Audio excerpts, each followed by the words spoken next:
क्या आप जानते हैं खाटू श्याम जी को हारे का सहारा क्यों कहा जाता है? आखिर महाभारत में ऐसा क्या हुआ था कि भगवान श्री कृष्ण ने स्वयं उनसे उनका शीश दान में मांग लिया था? और कैसे इतना महान पराक्रमी योद्धा कलयुग का सबसे पूजनीय देवता बन गया? तो जानिए पूरा सच। बर्बरीक भीमसेन के पुत्र घटोत्कच और अहिलावती के पुत्र थे। वो बचपन से ही बहुत पराक्रमी थे, भगवान शिव के परम भक्त थे। भगवान शिव की उन्होंने कठिन तपस्या की। उनकी कठिन तपस्या से प्रसन्न होकर भगवान शिव ने उनको दिव्य बाण दान में दिए, जो किसी भी चीज को चिन्हित करके उसको छिन्न भिन्न कर सकते थे।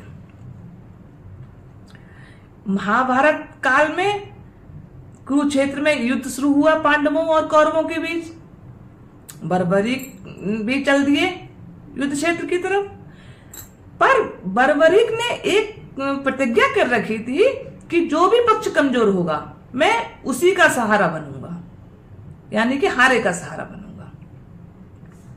भगवान श्री कृष्ण जानते थे ये बात कि अगर बर्बरीक युद्ध में पहुंच गए तो युद्ध का संतुलन ही बिगड़ जाएगा, क्योंकि जैसे ही जो भी पक्ष कमजोर होगा वो उसी की तरफ चले जाएंगे, युद्ध कभी समाप्ति ही नहीं होगा। अब बर्बरीक चल देते हैं युद्ध क्षेत्र की तरफ। रास्ते में उनको एक वृद्ध ब्राह्मण दिखाई देते हैं।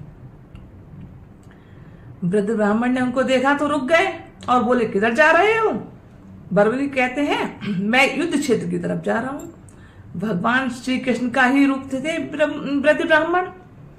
वो समझ गए अगर बर्बरीक पहुंच गए युद्ध में तब युद्ध समाप्त नहीं होगा। उन्होंने बर्बरीक से कहा, एक वृक्ष की ओर इशारा करके कहा कि क्या तुम इस वृक्ष को अपने बाणों से चिन्हित करके छिन्न भिन्न कर सकते हो? बर्बरीक ने कहा हाँ।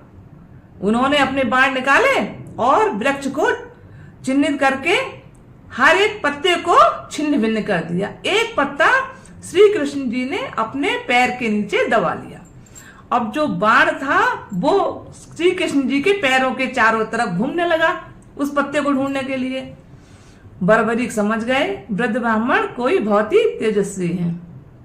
उन्होंने वृद्ध ब्राह्मण से कहा, आप क्या चाहते हैं, क्या दान में लेना चाहते हैं? भगवान श्री कृष्ण जी के रूप वृद्ध ब्राह्मण यानी कि मुस्कुराते हैं और कहते हैं, मुझे आपका शीश दान में चाहिए। अब तो बर्बरीक आश्चर्यचकित रह गए कि ये इन्होंने क्या मांग लिया, पर वो प्रतिज्ञाबद्ध थे। उन्होंने अपना शीश काटकर श्री कृष्ण जी को दान में दे दिया। तब श्री कृष्ण जी बर्बरीक से प्रसन्न हो गए। उन्होंने बर्बरीक को अपना नाम दे दिया श्याम। उन्होंने कहा, तुम कलयुग में खाटू श्याम के नाम से प्रसिद्ध होगे और जो भी भक्त सबसे निराश हताश होगा तुम उसका सहारा बनोगे।